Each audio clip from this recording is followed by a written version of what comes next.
Biyaya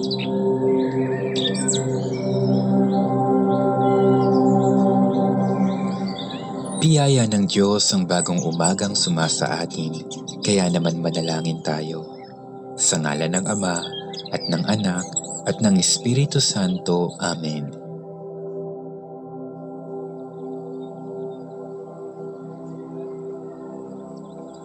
Panginoon ko at Diyos ko, maraming salamat sapagkat ginising mo ako ngayong umaga. Isang bagong araw na naman ang aking haharapin, at dahil dito, lubos-lubos aking pasasalamat. Sa unang mga sandali ng aking araw, nais kong mapuspos ng iyong biyaya at pagmamahal. Kaya narito ako upang makapiling ka sa panalangin. Panginoon ko at Diyos ko, naniniwala at nananalig ako na naririto ka at kapiling ko sa mga sandaling ito, na nakikita mo ako at iyong naririnig ang aking mga daing, mga kahilingan at mga panalangin. Marapatin mo sanang maging mabunga ang panahong ito ng aking pananalangin at pakikipag-ugnayan sa iyo. Panginoon ko, nasusulat nga at iyong ipinaalala sa akin. Tandaan mo ang bigyan ko. Magpakatatag ka at lakasan mo ang iyong loob. Huwag kang matatakot o mawawalan ng pag-asa, sapagkat akong Panginoon na iyong Diyos ay kasama mo saan ka man magpunta. Kaya naman Panginoon, ngayong umaga, sa iyong presensya at pagdamay mo ako kumakapit upang maharap ko ng may katatagan at katapangan ang araw na itong ibinigay mo sa akin. Huwag kang matatakot o mawawala ng pag-asa, sapagkat akong Panginoon na iyong Diyos ay kasama mo saan ka man magpunta. Ang iyong tapat na salita ang pinagkukuhanan ko ng lakas sa umaga na ito, Panginoong Hesus. Napapanatag akong maalala na tunay ngang kasama kita anuman ang harapin ko sa araw na ito.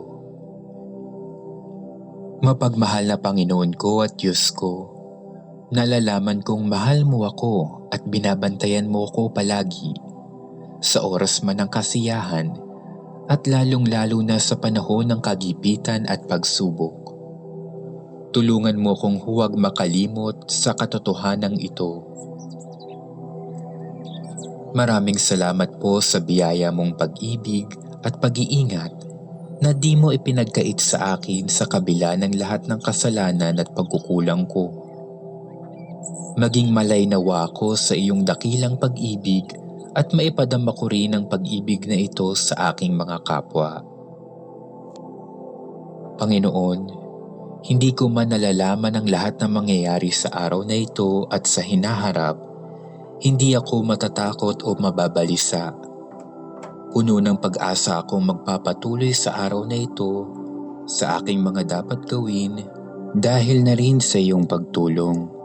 Ang sabi mo nga, huwag kang matatakot o mawawala ng pag-asa, sapagkat akong Panginoon na iyong Diyos ay kasama mo saan ka man magpunta.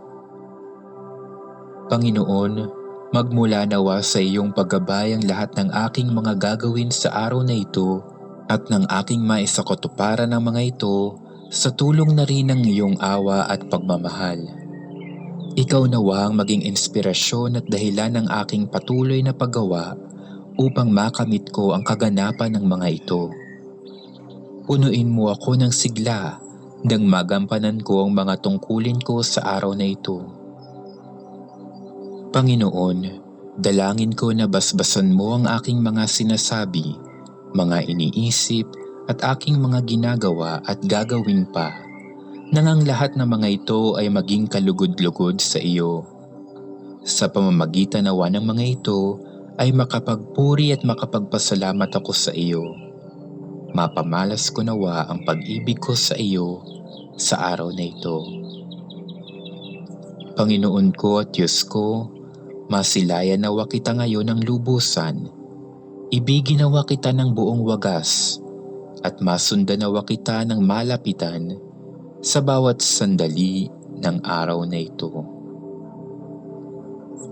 Ito ang aking pagsusumamo na itinataas ko sa iyo, Panginoon ko at Diyos ko, sa tulong na rin ng mabisang pamamagitan ng mahal na Birheng Maria.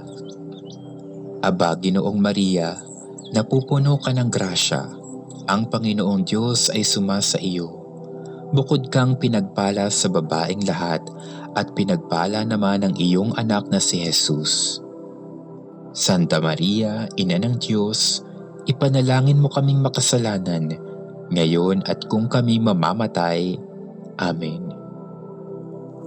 Luwalhati sa Ama, sa Anak at sa Espiritu Santo, kapara noong unang-una, ngayon at magpakailanman.